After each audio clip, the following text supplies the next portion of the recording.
menyanyikan lagu Indonesia Raya. Kepada Bapak Ibu mohon berkenan menjadi.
Hadirin dimohon duduk kembali. Bismillahirrahmanirrahim. Assalamualaikum warahmatullahi wabarakatuh. Alhamdulillahirabbil alamin wa bihi nasta'inu ala umuri dunya waddin. Wassalatu wassalamu ala asrofil anbiya'i wal mursalin wa ala alihi wa sahbihi ajmain. Amma ba'du. Yang terhormat Pengawas SD Kecamatan Kebun Bapak Soekarno SPD MPD, yang kami hormati Ketua Koordinator Gugus 04 Ibu Sri Haryati SPD, yang kami hormati Ketua Gugus KKG 04 Bapak Nur Hidayat SPD, yang kami hormati Bapak Ibu undangan yang berbahagia. Alhamdulillah, puji syukur kita panjatkan kehadirat Allah Subhanahu wa Ta'ala yang telah memberikan limpahan rahmat, taufik serta hidayahnya sehingga pada hari ini 28 Januari 2023 kita dapat berkumpul di gedung SDN 2 Ketepung dalam acara Desiminasi Modul 1.4 Budaya Positif JGB Angkatan 7 di Gugus 04 Kecamatan Kebun dalam keadaan sehat walafiat tanpa ada sesuatu apapun. Amin ya rabbal alamin. Semoga sholawat serta salam tetap tercurah pada uswah kita Nabi besar Muhammad sallallahu alaihi wasallam beserta keluarga, sahabat dan para pengikutnya yang setia. Semoga kita kelak mendapatkan syafaatnya di yaumul akhir nanti. Amin ya rabbal alamin. Bapak Ibu yang kami hormati, untuk mengawali acara ini, marilah kita awali dengan bacaan basmalah. Kami hantarkan Bismillahirrahmanirrahim. Memasuki acara selanjutnya, acara yang kedua, Pranata Penyelenggara yang akan disampaikan oleh Ketua KKG Gugus 04 kepada Bapak Nur Hidayat SPD. Disilakan.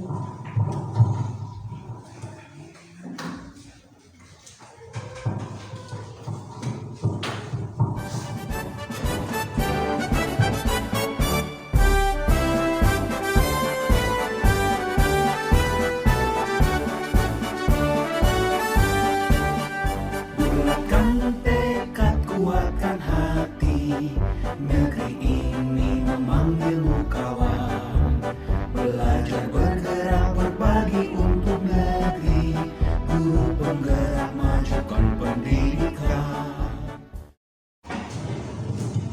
Bapak Ibu yang kami hormati, demikianlah sambutan dari Bapak Ketua Koordinator KKG Gugus 04.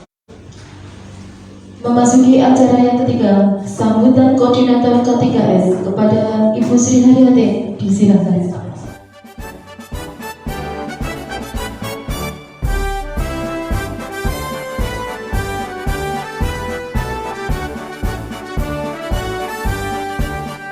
Bulatkan tekad, kuatkan hati. Negeri ini memanggilmu kawan. Belajar bergerak berbagi untuk negeri. Guru penggerak majukan pendidikan. Guru penggerak menghamba pada murid. Kreatif rancang pembelajaran. Hargai potensi, tingkatkan prestasi.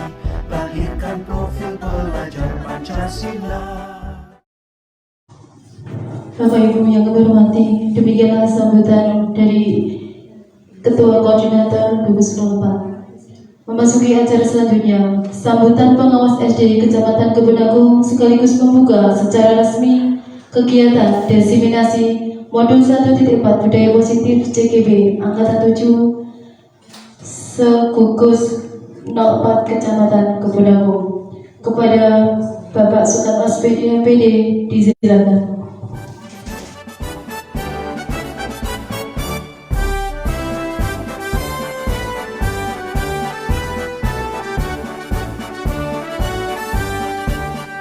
Bulatkan tekad, kuatkan hati. Negeri ini memanggilmu kawan. Belajar bergerak berbagi untuk negeri. Guru penggerak majukan pendidikan. Guru penggerak menghamba pada murid. Kreatif rancang pembelajaran. Itulah kurang lebihnya, mohon maaf. Akhirnya dengan ucapan Bismillahirrahmanirrahim, diseminasi Modul 1.4 Budaya Positif calon guru penggerak angkatan di Gugus 04 Kecamatan Gunung, Kabupaten Pacitan, Jawa Timur kami nyatakan dimulai. Terima kasih atas pendengarannya, kurang lebihnya mohon maaf. Billahi taufiq wal hidayah. Wassalamualaikum warahmatullahi wabarakatuh. Terima kasih. Bapak Ibu yang kami hormati, memasuki acara selanjutnya yaitu doa kepada Bapak Suranto SPD, disilakan. Ala Sayyidina Muhammadin wa ala alihi wa ashabihi ajma'in. Alhamdulillahi rabbil alamin. Wa sallallahu ala Sayyidina Muhammadin subhana rabbika rabbil izzati amma yasifun wa salamun ala mursalin alhamdulillahi rabbil alamin. Assalamualaikum warahmatullahi wabarakatuh. Bapak Ibu yang kami hormati, dengan berakhirnya pembacaan doa, usai sudah serangkaian acara pada pagi hari ini. Untuk mengakhiri acara ini, marilah kita tutup dengan bacaan hamdalah. Kami hantarkan Alhamdulillah Rabbil Alamin. Kami yang bertugas mengucapkan terima kasih atas perhatiannya. Mohon maaf atas segala kekurangan. Billahi taufiq wal hidayah. Wassalamualaikum warahmatullahi wabarakatuh. Bismillahirrahmanirrahim. Assalamualaikum warahmatullahi wabarakatuh. Alhamdulillahirrahmanirrahim. Allahumma sholli ala Muhammad wa ala Muhammad. Sebagai pembuka untuk penyampaian materi pada pagi hari ini, saya mengikuti pembuka yang dulu pada pra kegiatan pemateri ini. Untuk itu, pada kesempatan pagi hari ini, mari kita mengikuti dengan sebaik-baiknya, senyaman-nyamannya dari kegiatan berbagi pemahaman dan pengalaman pendidikan guru penggerak Modul 1.4 Budaya Positif yang disampaikan saya, Nur Hidayat SPD dari SDN 2 Wonogondo, calon guru penggerak angkatan 7 Kabupaten Pacitan.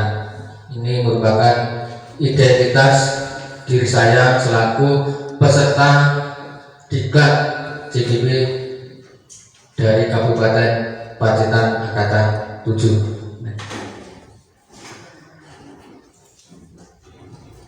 Selanjutnya untuk materi berbagi ini ada 2 materi pokok. Yang pertama paradigma belajar, kemudian yang kedua pemahaman tentang konsep budaya positif, meliputi disiplin positif, motivasi perilaku manusia, keyakinan kelas, kebutuhan dasar, posisi kontrol restitusi, dan segitiga restitusi. Ini merupakan materi-materi yang nanti akan kita pahami bersama, yang akan saya berbagi dengan Bapak Ibu semua. Next, berikutnya. Sebelum itu,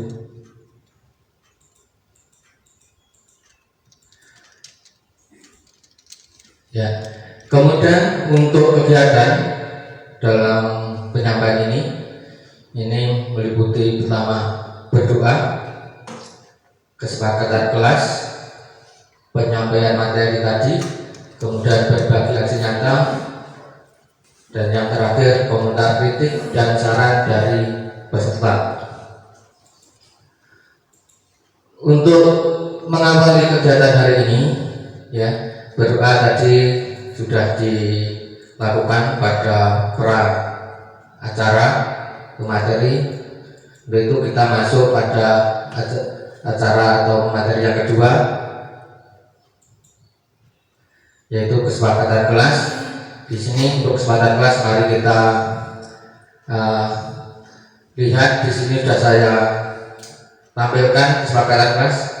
Untuk kesepakatan kelas.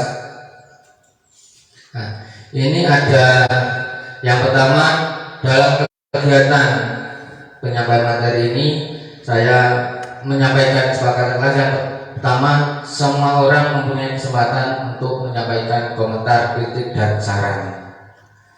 Jadi nanti sifatnya terbuka untuk Bapak Ibu semua untuk memberikan masukan ataupun kritikan terhadap penyampaian materi ini, ataupun mengkritisi tentang materi yang saya sampaikan. Kemudian untuk kesepakatan ini, jika satu orang berbicara maka yang lain mendengarkan. Ini merupakan ciri khas untuk JGB. Dari antar JGB itu harus saling menghormati. Untuk itu nanti dari Bapak Ibu audien yang ada di sini, mari kita saling menghormati. Apabila ada peserta yang bertanya, mari kita ikuti dengan sebaik-baiknya. Kemudian berpikiran terbuka dan saling menghormati. Sifatnya di sini karena hal yang baru untuk budaya positif, baru ngetren atau viral dengan adanya CGB, modul yang diangkat 1.4 ini budaya positif. Untuk itu nanti bagi Bapak Ibu mengikutinya secara terbuka, tidak usah seakan-akan merasa terpaksa. Kemudian selanjutnya mengikuti kelas dengan perasaan bahagia. Nah, ini yang saya harapkan. Jadi Bapak Ibu dalam mengikuti diseminasi ini, rasakan kebahagiaan Bapak Ibu, rasakan kenyamanan dalam ruangan ini. Rasakan di sini ada AC-nya, ada menu yang luar biasa.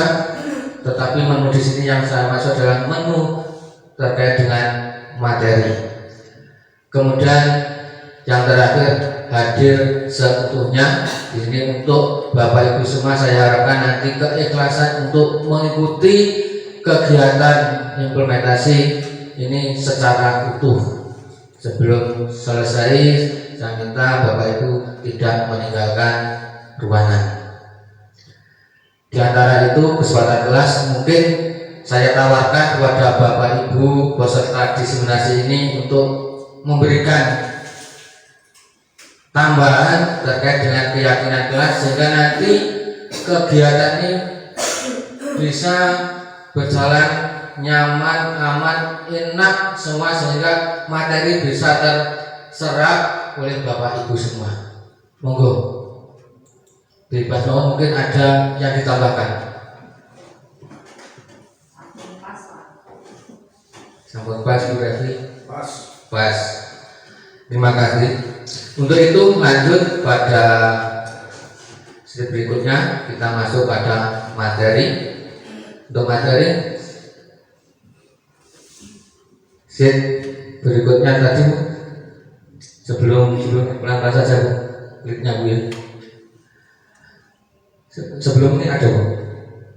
Materi langsung ini ya. Nah, untuk materi kita masuk pada tampilan pertama, yaitu ada sebuah foto yang tidak asing lagi, yaitu Ki Hajar Dewantara. Mungkin ini sudah dari sejak SD Bapak Ibu sudah tahu, tetapi di sini saya pasang karena ini merupakan yang kita ambil filosofinya untuk pendidikan kita, yaitu ing ngarsa sing tulodo, di depan menjadi teladan, ing madya manungkarsa, di tengah membangun semangat, tuturi handayani, dari belakang memberikan dorongan. Inilah filosofi pendidikan kita dari Ki Hajar Dewantara. Sehingga dengan filosofi ini di JDP pun yang diangkat itu semuanya dari karya Ki Hajar Dewantara sebagai Bapak Pendidikan Nasional Indonesia. Kemudian sesuai dengan filosofi tadi, di sini masuk pada pendidikan dan pengajaran. Kita ketahui bahwa pengajaran atau underwis ini masih zaman Belanda dulu bahasanya, ini merupakan bagian dari pendidikan yang kita lakukan. Sedangkan pengajaran merupakan proses pendidikan dalam memberi ilmu ataupun manfaat untuk kecakapan hidup bagi anak, baik secara lahir maupun batin. Itu tentang pengajaran. Kemudian pendidikan merupakan tempatnya untuk menyemaikan benih-benih kebudayaan yang ada di masyarakat. Kemudian dari filosofi pendidikan Ki Hajar Dewantara tadi, yang dimaksud dengan pendidikan ini adalah menuntun segala kekuatan kodrat yang ada pada anak-anak agar mereka dapat mencapai keselamatan dan kebahagiaan yang setinggi-tingginya, baik sebagai manusia maupun anggota masyarakat. Pelan-pelan. Jadi di sini kita ketahui bahwa mendidik itu sebenarnya adalah menuntun anak. Menuntun anak yang dituntut apa? Yaitu tentang kekuatan kodrat, sehingga nanti anak-anak itu dapat mencapai keselamatan, kebahagiaan, baik kebahagiaan di dunia, merasa enak di dunia, merasa tercapai apa yang diinginkan, itu bahagia. Kemudian nanti juga kebahagiaan di akhirat secara maksimal. Ini berlangsung baik di lingkungan sekolah maupun masyarakat. Kemudian kalau dulu pada waktu masa kuliah, mungkin di 2 atau S1 jadi kita tidak lagi dengan dasar pendidikan, yaitu dengan teori taburasa, yaitu yang dari John Locke, bahwa seorang anak itu merupakan bukan kertas kosong yang bisa digambarkan sesuai dengan keinginan orang dewasa, tetapi anak lahir itu dengan kekuatan kodrat yang masih sama-sama.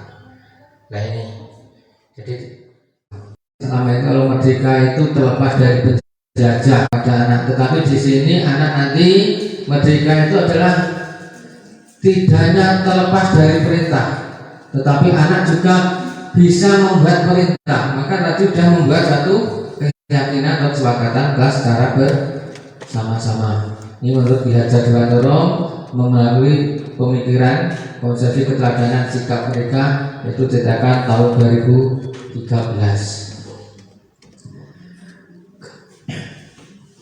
Lanjut, kemudian di situ ada identitas gagal dengan identitas sukses. Bagaimana identitas anak ya dengan berbagai yang kita lakukan, misalkan dengan cara hukuman ataupun konsekuensi, kemudian restitusi. Di sini identitas gagal itu adalah dengan melakukan suatu hukuman. Jadi apabila kita melakukan hukuman pada peserta didik, ini akan mengakibatkan sesuatu yang menyakitkan harus terjadi pada diri anak. Tidak nyaman yang jelas untuk murid ataupun untuk jangka sekarang ataupun yang akan datang, pasti akan selalu teringat yang namanya hukuman. Dulu Pak saya di SD pernah dididik, sampai sekarang pun aku pun tetap terkena. Makanya di sini bahkan hal yang dilakukan seperti itu adalah bahkan identitas gagal. Kemudian korban mendapatkan keadilan. Pasti kalau ada hukuman itu biasanya biar adil, ya diberi satu keadilan. Perilaku justru menjadi pasif agresif, lebih meningkat. Sistem tidak akan berjalan bila murid tidak takut. Berlakunya hanya pada sebuah institusi, tidak berlanjut pada kehidupan nyata. Peraturan jelas yang dilakukan, kamu harus, biasanya seperti itu kalau menghukum, harus begini. Kemudian murid pasti dengan seperti itu akan muncullah satu perasaan timbul benci terhadap peraturan, dan semuanya ini akan bahkan bentuk satu identitas gagal yang akan mendapatkan suatu dampak negatif. Kemudian di sini bisa menggunakan identitas sukses dalam membuat suatu kedisiplinan, yaitu yang pertama dengan cara konsekuensi. Yang pertama, sesuatu harus terjadi tidak nyaman untuk murid atau anak untuk jangka waktu tertentu, korban bisa diabaikan, murid atau anak dibuat tidak nyaman, penguatan hanya bertahan dalam jangka waktu pendek, memerlukan monitoring dan supervisi terus-menerus dari guru, membangun penerapan mengikuti peraturan dalam masyarakat, kemudian dikembalikan apa aturannya, mampukah kamu melakukan, dan yang biasa sering kita lakukan dalam konsekuensi adalah terima kasih sudah melakukan. Ini bagi anak akan berdampak menghormati peraturan tersebut, dan ini dampaknya masih tengah-tengah, istilahnya netral, tidak negatif, tidak positif. Dan nanti dengan identitas berikutnya yang akan menjadikan suatu identitas yang lebih sukses, yaitu dengan restitusi. Restitusi di sini adalah merupakan suatu pilihan, yaitu menguatkan antara untuk murid atau anak dalam jangka waktu yang panjang. Korban mendapatkan ganti, murid ataupun anak mendapatkan penguatan, masalah terpecahkan, murid belajar bertanggung jawab untuk berperilakunya, fokus pada pemecahan masalah dalam waktu tertentu dan panjang.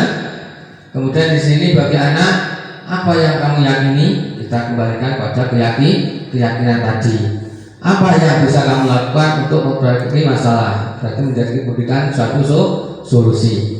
Anak ataupun anak menghormati dirinya dan orang lain, karena nanti kalau sudah kita lakukan identitas dengan restitusi, anak nanti bisa kembali ke kelompoknya dengan merasa bangga dan senang, tidak ada unsur perasaan yang tertekan ataupun merasa takut.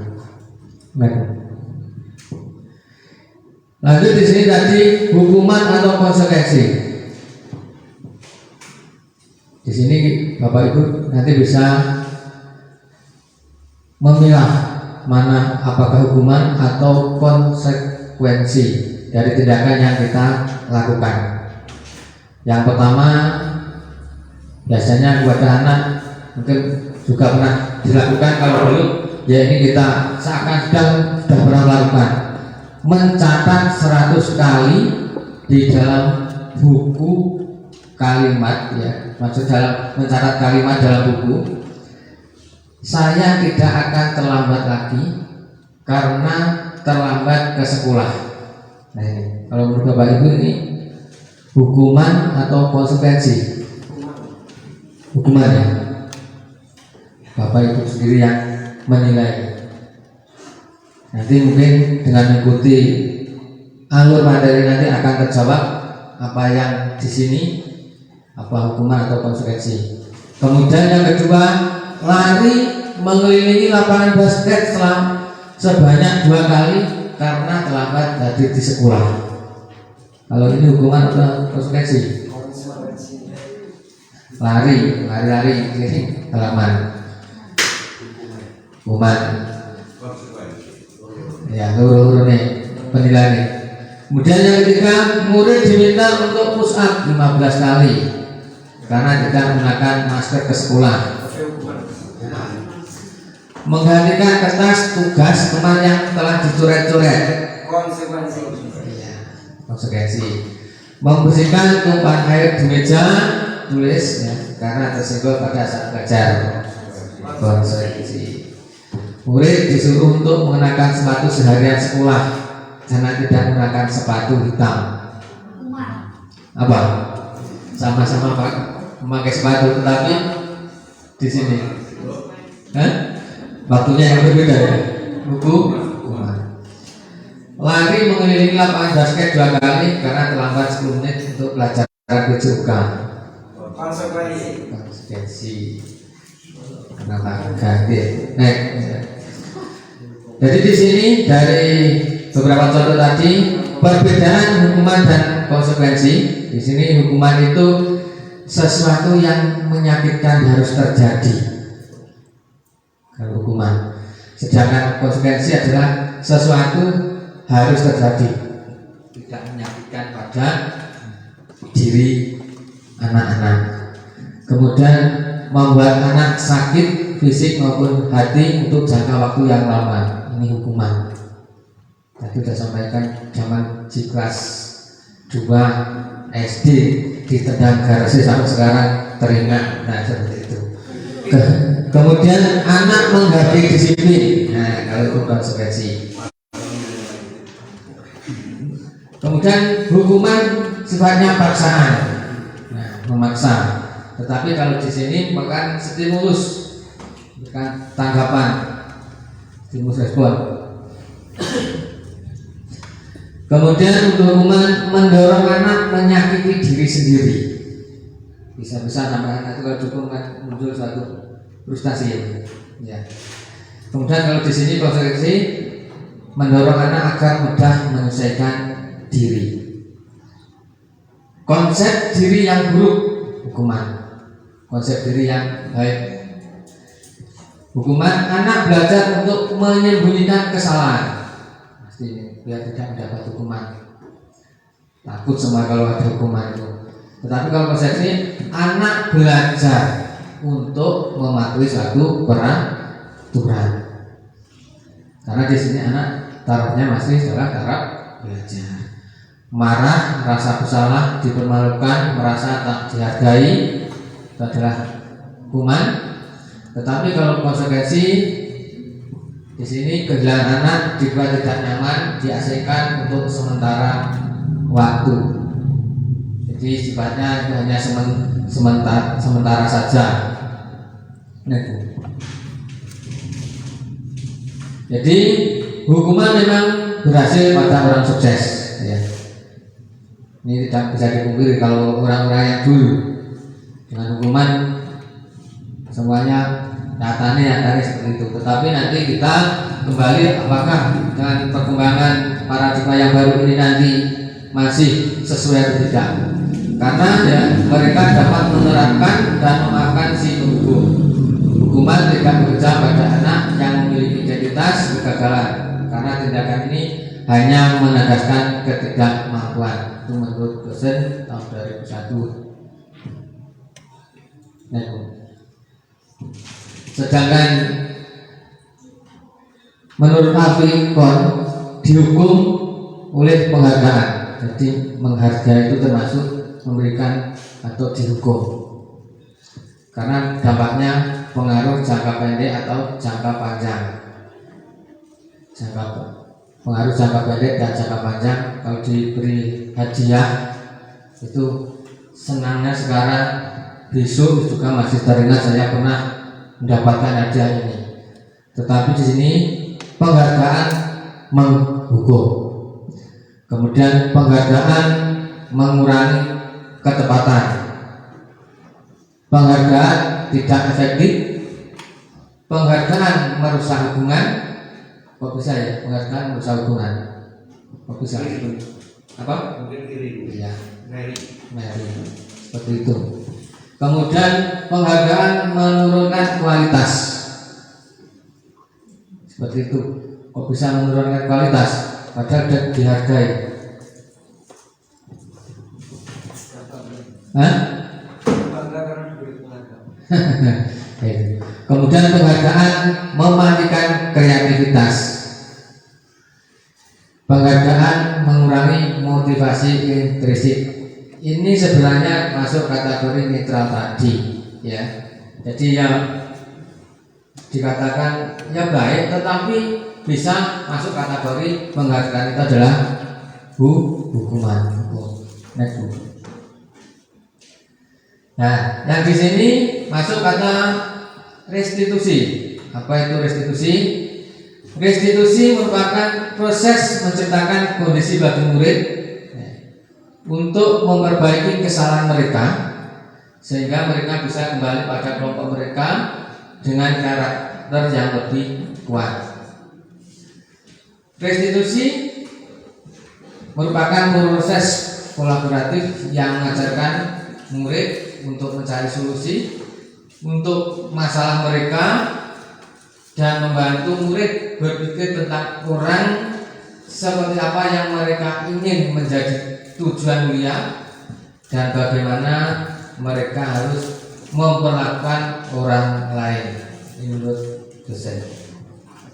Kemudian dari ciri-ciri restitusi di sini, yang pertama, melakukan restitusi itu bukan untuk menebus kesalahan, namun untuk belajar dari kesalahan. Jadi apabila anak melakukan satu kesalahan, itu kita lakukan restitusi, itu bukan kok untuk menebus kesalahan, tetapi belajar dari yang dilakukan. Kemudian memperbaiki hubungan, kemudian melakukan suatu tawaran antara, misalkan kalau anak berarti pendidik dengan peserta didik yang sifatnya bukan paksaan. Yang keempat, menuntun untuk melihat ke dalam diri. Jadi anak untuk dituntun kepada diri sendiri biar munculnya motivasi intrinsik tadi. Kemudian restitusi diri adalah cara yang paling baik, mencari kebutuhan dasar yang mendasari tindakan, fokus pada karakter bukan tindakan, fokus pada solusi bukan hukuman, kemudian mengembalikan murid yang berbuat salah pada kelompoknya. Jadi apabila peserta didik ya melanggar satu atau melakukan satu kesalahan, itu nanti anak ya tadi sudah disampaikan diasingkan dalam waktu tertentu, tetapi setelah itu nanti akan dikembalikan ke kelompoknya dengan suasana yang malah lebih bahagia lagi. Karena di sini bukan menghukum tetapi mencarikan suatu solusi. Kemudian untuk melakukan suatu restrukturisasi kita tadi di awal disinggung tentang keyakinan kelas. Yaitu lanjut Bu, keyakinan kelas. Ya, tentu di kelas Bapak Ibu yang namanya tata tertib ataupun peraturan itu sudah ada. Tetapi mengapa ya kok tidak peraturan saja? Mengapa harus ada keyakinan kelas? Di sini meskipun saya kurang sini belum lihat belum ada tata tertibnya atau peraturan. Ya nanti kita buat keyakinan kelas. Nah, pada waktu pembelajaran.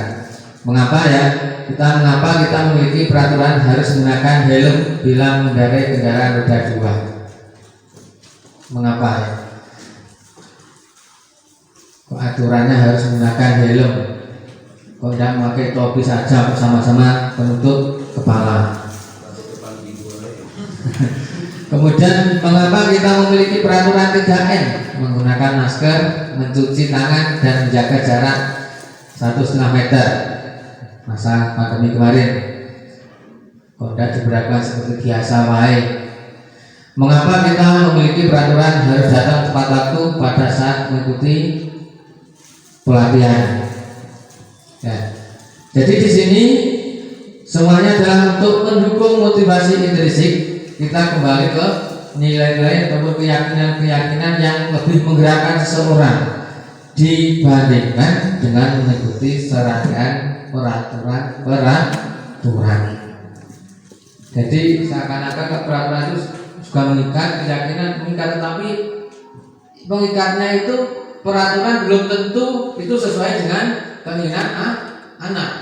Tetapi kalau keyakinan kelas ini yang membuat anak sendiri kita pasang, kita jadikan menjadi keyakinan kelas secara bersama-sama yang nanti menjadi panutan atau fondasi kita dalam waktu melakukan kegiatan pembelajaran. Ngantuk nanti kali apa. Lanjut. Di sini kalau dulu ada peraturan kelas, kemudian keyakinan kelas dengan dua model ini muncul lingkungan positif dan nanti arahnya adalah secara keseluruhan apa yang kita lakukan akan berdampak pada lingkungan kita, yaitu membudaya menjadi budaya yang positif apa yang kita harapkan nanti. Lanjut Bu. Nah, di sini ada manakah yang merupakan keyakinan kelas, kemudian mengapa? Ada beberapa contoh. Di sini adalah salah satu dari Tika Dharma Wanita Persatuan 1. Ada kesepakatan kelasnya, datang tepat waktu dan mengucapkan salam singkat. Tapi anak yang membuat ini berarti anak sudah ada perasaan atau sudah tumbuh dirinya sendiri, intrinsnya sudah ada. Oh, kalau datang harus datang tepat waktu. Menjaga kebersihan sekolah, berdoa sebelum dan sesudah kegiatan, aktif dalam pembelajaran. Yang terakhir tertib. Itu contoh kesepakatan kelas yang pertama. Kemudian yang kedua, kesepakatan kelas, kami guru dan murid yang saling menyayangi. Antara peserta didik dengan pendidik.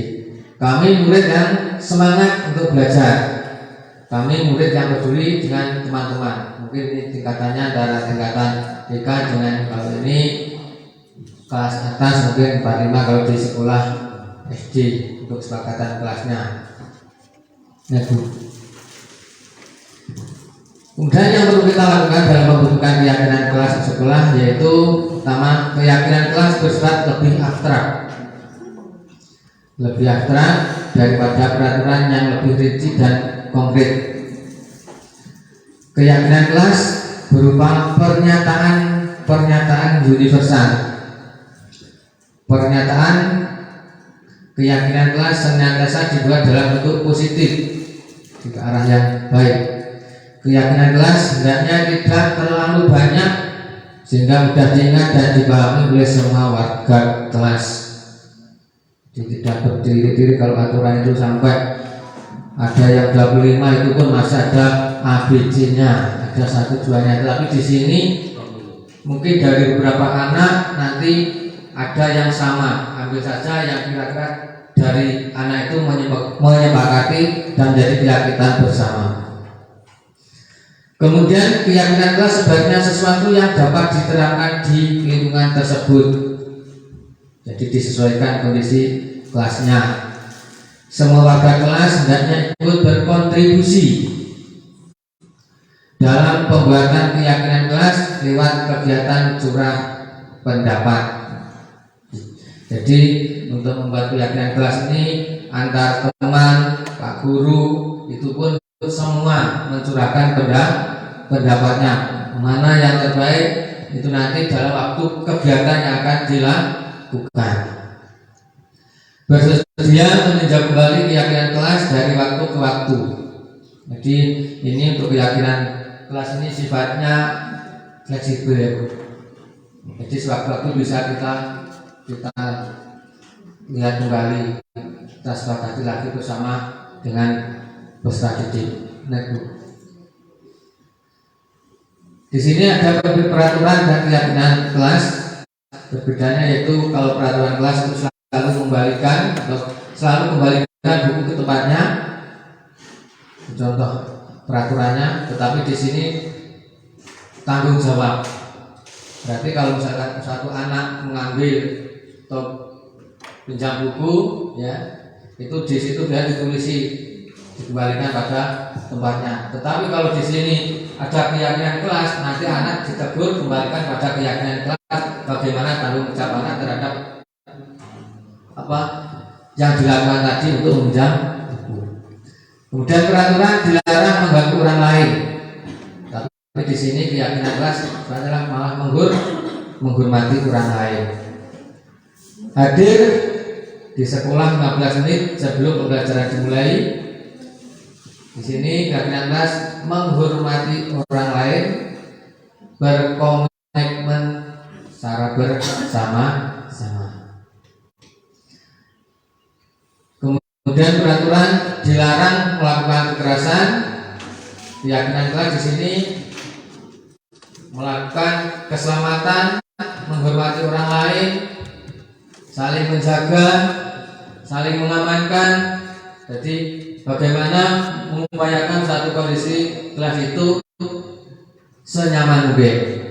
Kemudian peraturan bergantian atau menunggu giliran, tetapi di sini menghormati orang lain, bersabar. Gunakan masker, tetapi di sini keyakinan kelas kesehatan untuk keselamatan. Jadi kalau kita menggunakan masker, kalau tadi peraturannya di situ gunakan, tetapi keyakinan kelasnya adalah untuk diri sendiri. Jangan berlari di kelas atau koridor. Itu masuk pada keyakinan kelas, yaitu masuk keselamatan dan keamanan. Lanjut tuh.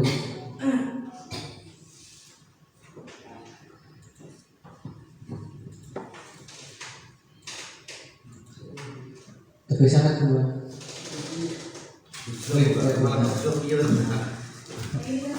Di sini ada kegiatan pendalaman terkait dengan keyakinan kelas menggunakan tabel T dan J, yaitu pertama adalah hormat, yang mana hormat adalah satu keyakinan bahwa sangat penting untuk menghormati semua orang dan barang milik orang lain.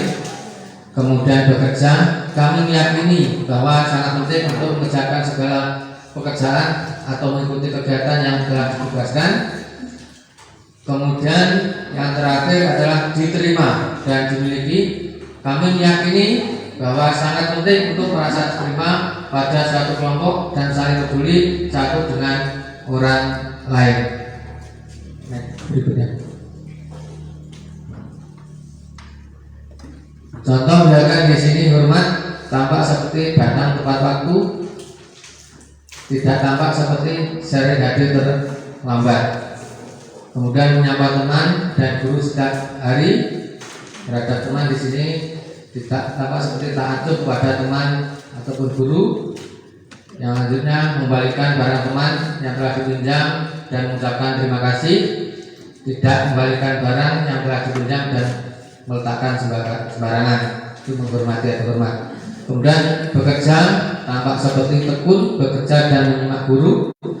Tidak tampak misalkan tidak mendengarkan guru dan acuh tak acuh, menyerahkan tugas tepat waktu, tugas tidak diberikan, dan memberikan hasil terbaik atau asal-asalan mengerjakan tugas dan kerja. Itu untuk materi yang tadi. Kemudian masuk pada materi berikutnya adalah kebutuhan dasar untuk manusia. Kebutuhan dasar manusia menurut William Glasser adalah suatu tindakan yang sama dapat dilakukan oleh kebutuhan berbeda karena itu dikenali dengan kebutuhan dasar siswa, yaitu dengan yang pertama untuk love, kasih sayang ataupun penerimaan dalam lingkungan, kemudian power ataupun penguasaan biar bisa, kemudian fun, kesenangan, dan freedom, kebebasan. Semua itu dimiliki untuk bertahan hidup. Nanti dulu kasih sayang agar eksis ini ingin disukai, diterima, akrab dengan orang tuanya, belajar karena suka pada gurunya, teman sebaya sangat penting, suka bekerja dalam kelompok, penguasaan ataupun bisa mampu mastery, kemudian ingin menjadi pemimpin, mengamati sebelum mencoba hal baru, merasa kecewa bila melakukan kesalahan, sangat rapi dan sistematik, ingin mencapai yang terbaik. Menurut sumber dari Wilhelm Hahn. Kesenangan, ingin menikmati apa yang dilakukan, konsentrasi tinggi saat mengerjakan hal yang disenangi, suka permainan kolektor, suka bergurau, lucu, mengemaskan bahkan saat bertingkah laku buruk. Kemudian hidup dibuka kebebasan, freedom, menginginkan pilihan, perlu bergerak, suka mencoba-coba, tidak terlalu terpengaruh orang lain, senang mencoba hal yang baru dan menarik. Kebutuhan dasar manusia. Kemudian ini ada salah satu studi kasus di SD saya. Itu contohnya Ibu Anissa, guru wali kelas 4 di SD 2 Wonogondo, sedang bingung menghadapi ulah salah satu murid di kelasnya, namanya Beyon. Beberapa anak di kelas 4 telah datang padanya dan mengeluhkan Beyon yang seringkali meminta bekal makan siang mereka dengan paksa. Jika Anda menghadapi situasi seperti Ibu Anissa, apa yang Anda lakukan? Menurut Anda, kira-kira apa alasan Beyon melakukan itu? Coba mari kita bentar sebelum masuk ini, Bu. Dari studi kasus ini kira-kira sebagai seorang ibu guru, Ibu Anissa, apa yang kita lakukan sebaiknya bila menemui kasus seperti ini?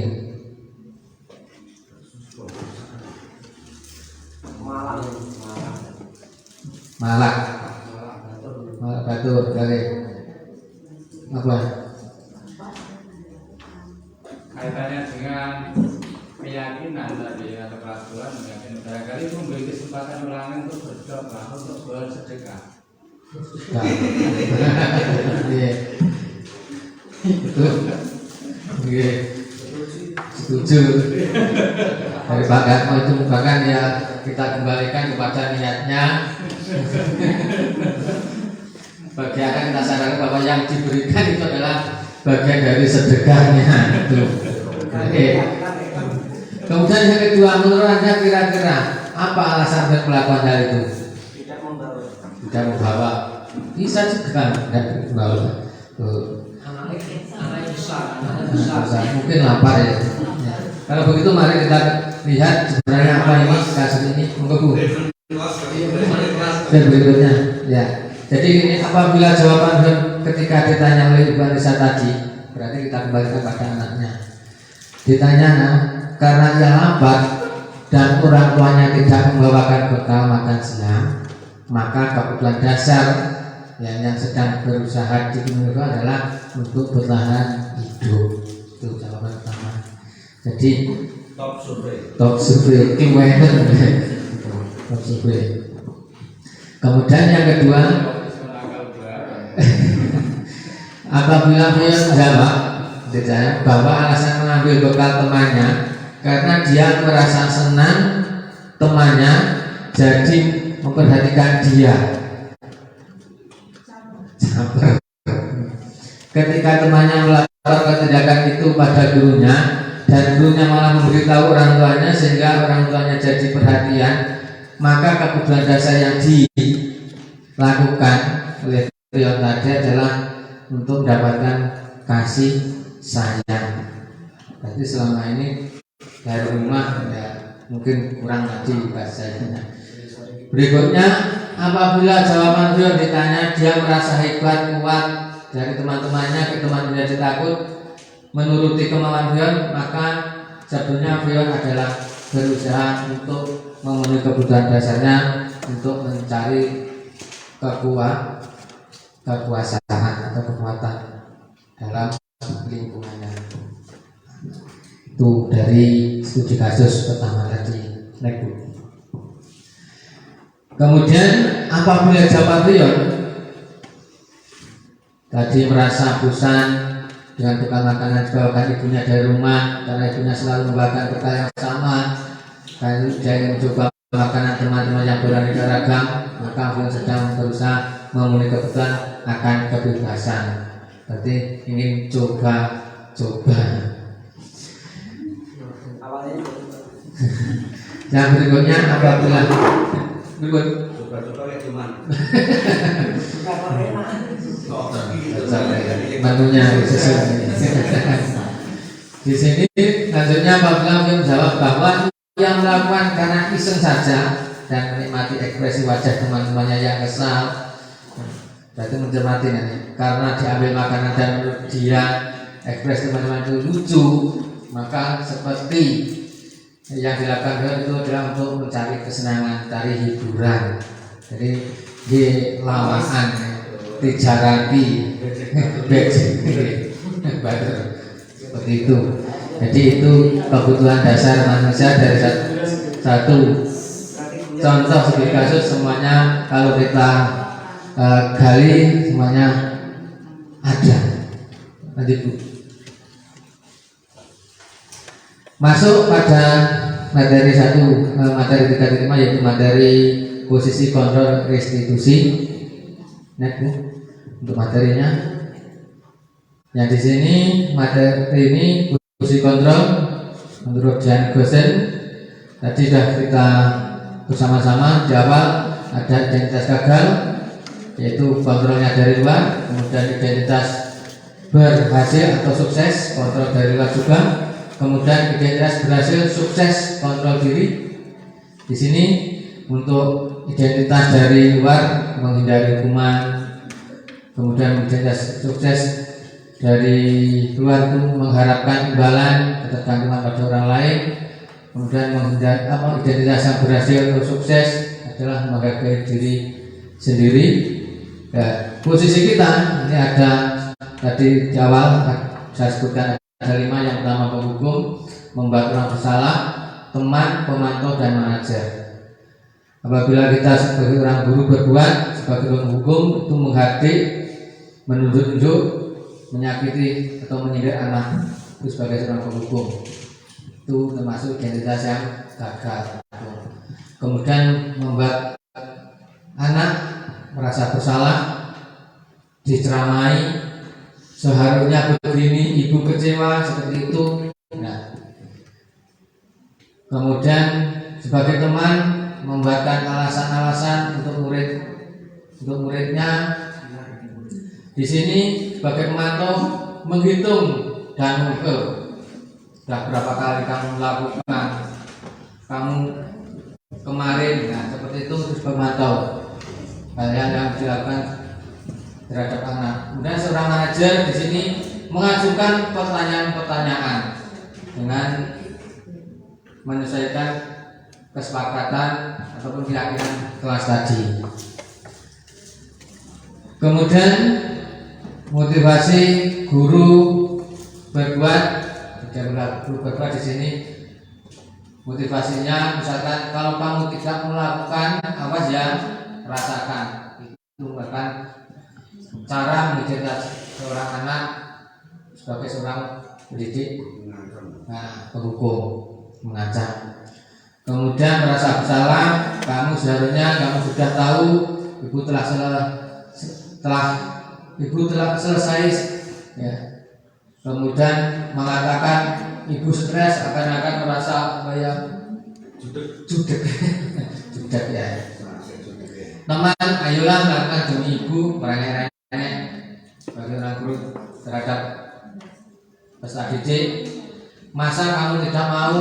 Ingat, tidak, ibu pernah bantu kamu, mungkin yang pernah disampaikan dilakukan pada dia, ya, itu sebagai teman. Kemudian kalau seorang pemantau itu apa peraturannya? Tanyakan peraturannya. Ingat enggak peraturannya? Nah, di sini ada manajer, seorang manajer, apa yang kita yakini? Kembali ke keyakinan kelas. Apa yang kita kerjakan untuk memperbaiki masalah itu, memberikan suatu solusi. Kemudian hasilnya, usul hukum misalkan dari hasil mana memberontak, menyalahkan orang lain, berbohong, kemudian berbuat merasa bersalah itu menyembunyikan, menyangkal, berbohong. Kemudian seorang teman itu ketergantungan, konsumsi diri ya kok. Kemudian sebagai orang pemantau menyesuaikan diri bila diawasi. Wah, anda pengawas, betul Pak Eko. Maaf, betul. Nah, seperti itu. Tuh, misalkan motivasi itu sebagai seorang pemantau. Kemudian seorang manajer justru akan menguatkan pribadi, apa yang kita lakukan, apa yang kurang, nah itu nanti akan kita berbagi. Kemudian kalian dengan kaitan dengan dunia atau berkualitas ya. Di sini sebagai seorang penghukum, murid meletakkan guru di luar ya, dunia berkualitas, kemudian murid meletakkan guru di dalam dunia berkualitas. Kemudian sebagai teman, murid meletakkan guru sebagai orang yang sangat penting di dunia berkualitas. Kemudian seorang pemantau, murid melakukan guru peraturan atau hukum di dunia berkualitas. Jangan seorang manajer di sini adalah murid meletakkan dirinya sebagai individu yang positif di dalam dunia berkualitas. Kemudian murid berkata, kalau misalkan sebagai penghukum itu, biarkan saja nanti ya marah-marah lagi, malah banyak feedback, baiknya nggak pernah lagi menghukum sebelah balik. Kemudian kalau merasa bersalah, ujung-ujungnya salah itu pasti dimintai untuk minta maaf. Maafkan saya. Sebagai seorang teman, saya pikir bapak ibu teman saya ternyata begitu. Nah, mungkin malah sampai keberbedaan pun sifatnya. Kemudian seorang pemantau, berapa banyak bintang yang saya harus peroleh, berapa halaman yang harus saya tulis. Tetapi seorang manajer, bagaimana cara saya bisa memperbaiki keadaan agar tidak terulang kembali. Kemudian dampaknya pada murid, kalau penghukum itu mengulangi kesalahan beberapa kali, tuh meskipun secara fizikum tetapi itu ya realita, tetap dianya anaknya itu pasti mengulang. Kemudian merasa rendah diri, kalau merasa dihakimi atau merasa bersalah tadi. Kemudian apabila sebagai teman itu anak itu lemah, tidak mandiri, tergantung pada orang lain atau pendidik tadi. Kemudian menitik beratkan pada sanksi atau hadiah dirinya ini sebagai pemantau. Kemudian bagi seorang guru sebagai manajer ini adalah mengevaluasi diri, bagaimana cara memperbaiki diri. Itu posisi kita ya, 5 posisi kontrol sebagai seorang pendidik menurut Dian Gosan.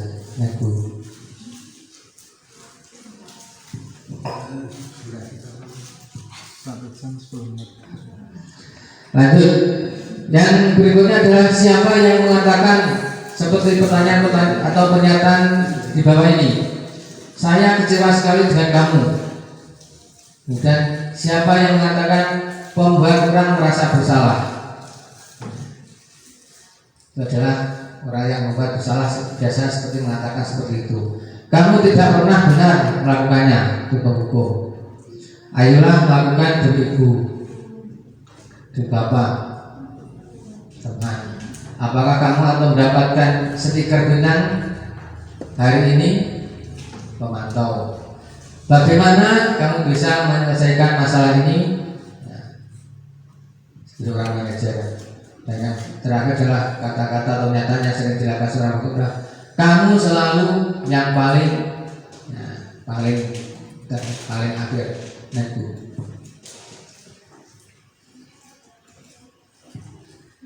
Kemudian dari situ nanti kita masuk pada materi segitiga restitusi. Segitiga restitusi ini didasarkan pada prinsip utama dari teori kontrol, yaitu 3 langkah. Yang pertama, menstabilkan identitas anak atau stabilis the identities. Kemudian validasi tindakan yang salah, validasi the misbehavior. Kemudian menanyakan keyakinan, seek the belief.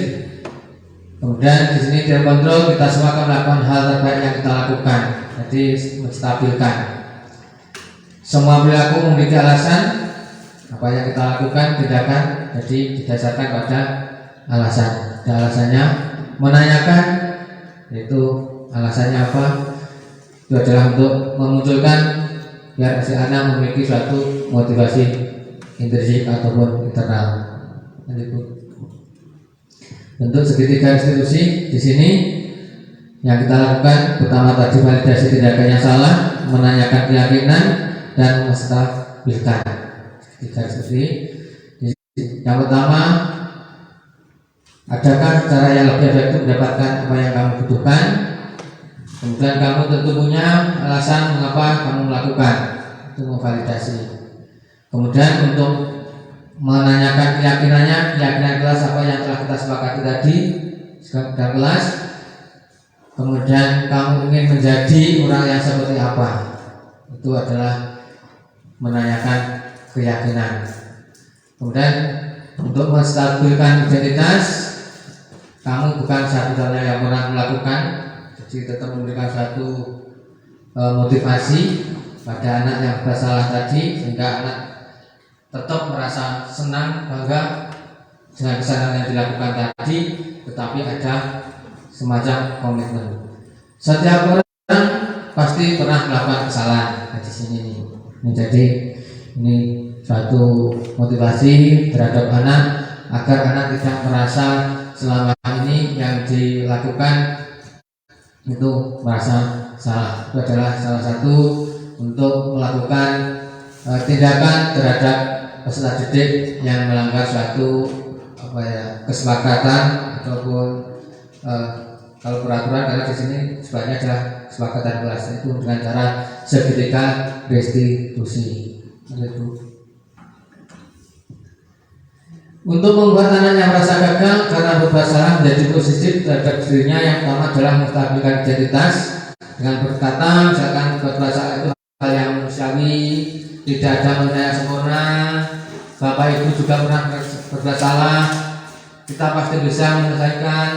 Bapak Ibu tidak tertarik untuk mencari tahu siapa yang benar, siapa yang salah. Bapak Ibu lebih tertarik untuk menyelesaikan masalah. Kamu menyalahkan dirimu sendiri terus menerus. Apakah kamu bersikap baik pada dirimu sendiri? Ya, ini adalah contoh-contoh dalam menstabilkan identitas anak. Gitu.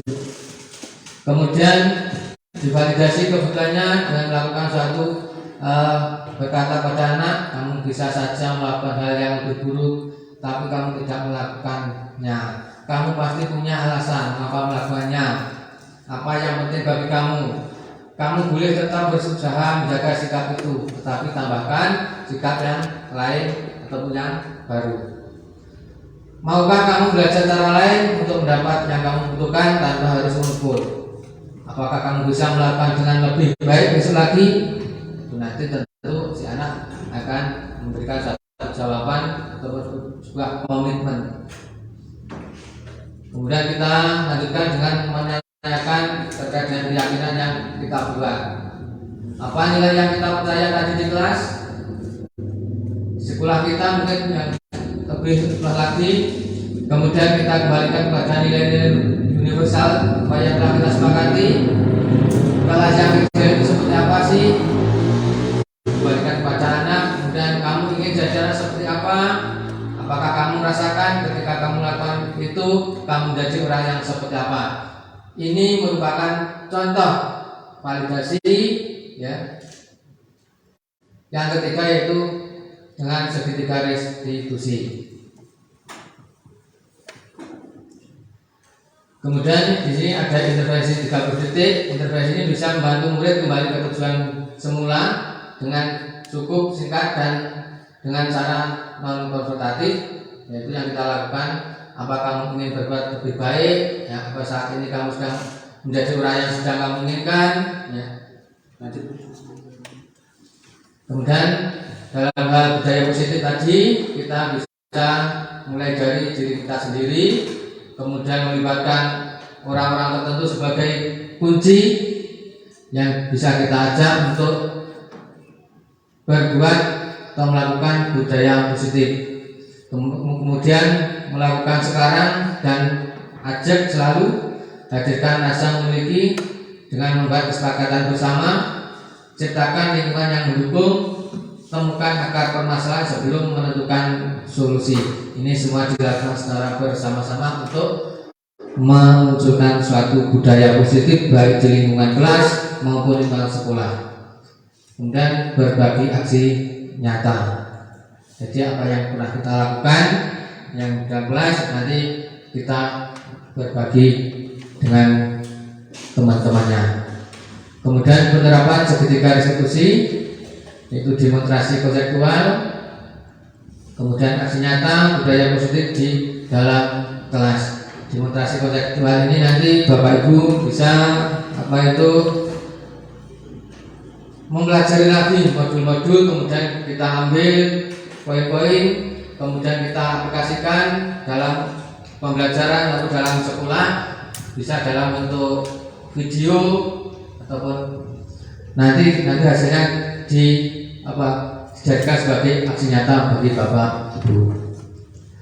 Bapak Ibu semua, dari materi awal tentang modul 1 tentang budaya positif itu sudah saya sampaikan, tetapi sesuai dengan alur kegiatan pada penyampaian diseminasi ini tadi yang kelima adalah komentar dan kritik serta saran. Untuk itu sebelum saya tutup, ini saya minta dari Bapak Ibu memberikan komentarnya, kritiknya dan saran, sehingga nanti untuk kedepannya khususnya bagi diri saya sendiri dan umumnya nanti untuk budaya positif di lembaga Bapak Ibu semua menjadi membudaya. Untuk itu kepada Bapak Ibu saya persilakan yang berkenan untuk memberikan komentar ataupun kritik. Monggo.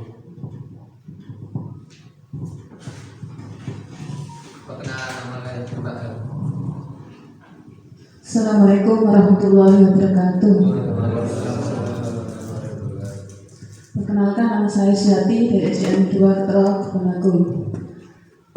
Saya di sini akan menyampaikan hanya penguatan saja, tidak komentar atau kritik atau hanya berupa saran. Saya setuju dengan apa yang disampaikan oleh Pak Nur bahwa salah satunya tentang keyakinan kelas.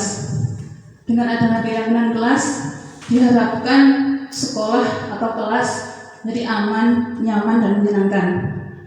Dan untuk penerapan budaya positif, diharapkan kerjasama dan kolaborasi dari semua warga sekolah, sehingga budaya positif itu menjadi sebuah, dari awalnya pembiasaan akan menjadi sebuah kebiasaan yang tanpa dipaksa, tanpa diperintah, akan menjadi motivasi intrinsik dari warga sekolah, baik murid, guru maupun semua pemangku kebijakan di sekolah.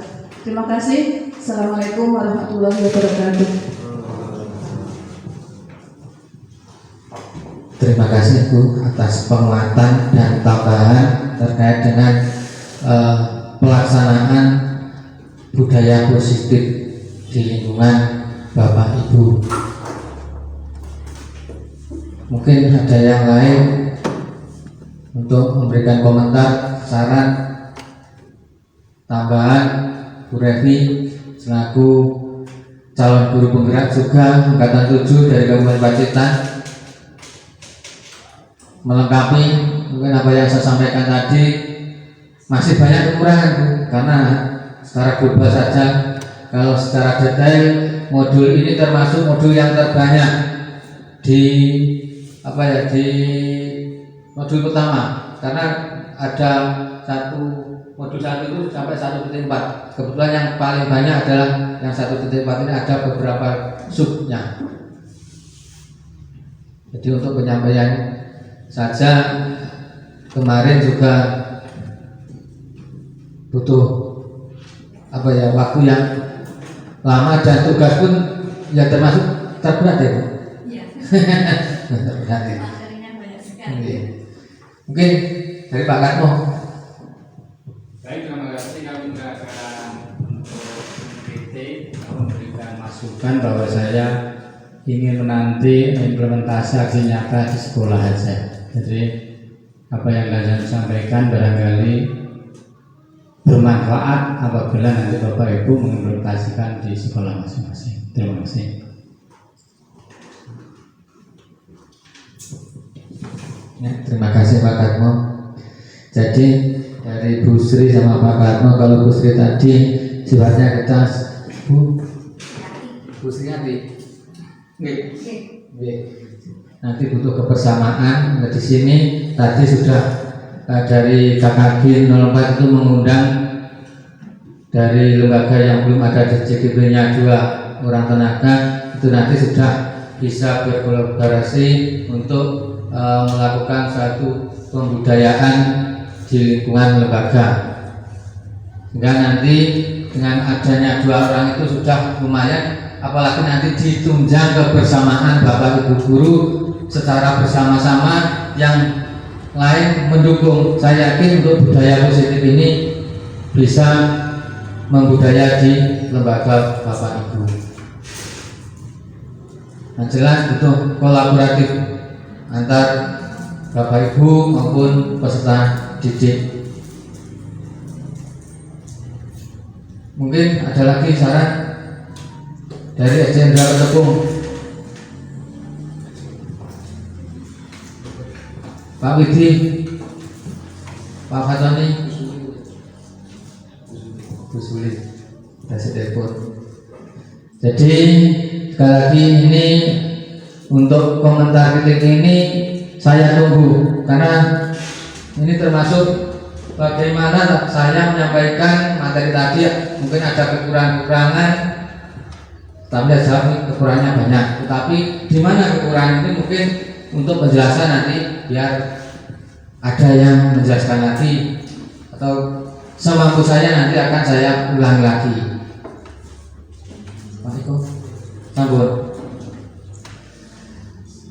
Kalau tidak ada, saya kira untuk penyampaian materi modul 1.4 budaya positif sebagai tugas saya untuk mengikuti pendidikan calon guru penggerak dari awal sampai materi awal sampai akhir sudah selesai.